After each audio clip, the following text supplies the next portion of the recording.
A frail old man lay on his deathbed. In a chair beside his bed, a priest sat with him and wiped away the tears that flowed quietly from the dying man's eyes. The old man asked the priest to hear his confession.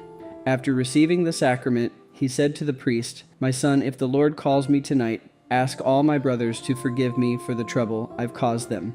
Ask them also to pray for my soul." From these words, one might think the old man had many regrets and much to repent. The old man was Padre Pio. He was known to read souls, to see heavenly apparitions, to bilocate, and to obtain miraculous cures. He slept only 1 or 2 hours each night. The rest of the time he prayed. His reputation for sanctity brought pilgrims from around the world to visit him at San Giovanni Rotondo. And yet, in the last hours of his life, he made a request that seems bewildering in light of his holiness.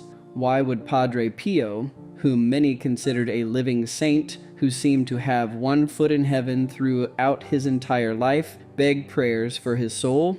When he was moments away from meeting his Lord, his humility convicted him. He was a saint, and still he was a sinner in need of mercy. The Catechism of the Catholic Church says something amazing about praying for the dead. Our prayer for them is capable not only of helping them, but also of making their intercession for us effective. When Padre Pio asked that his brothers pray for his soul, he was no stranger to the souls in purgatory. In fact, he said that more souls of the dead than of the living climb this mountain to attend my masses and to seek my prayers.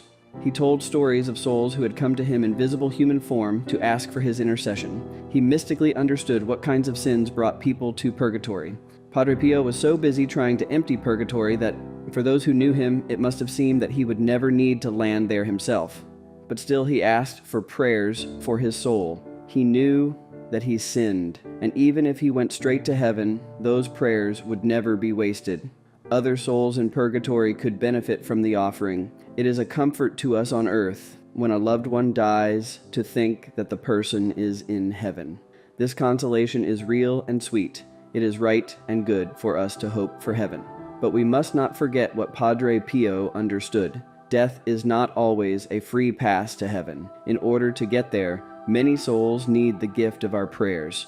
Padre Pio reminds us that it is never too late to pray, whether a person died recently or long ago. For the Lord, everything is an eternal present. Those prayers had already been taken into account, so that even now I can pray for the happy death of my great-grandfather.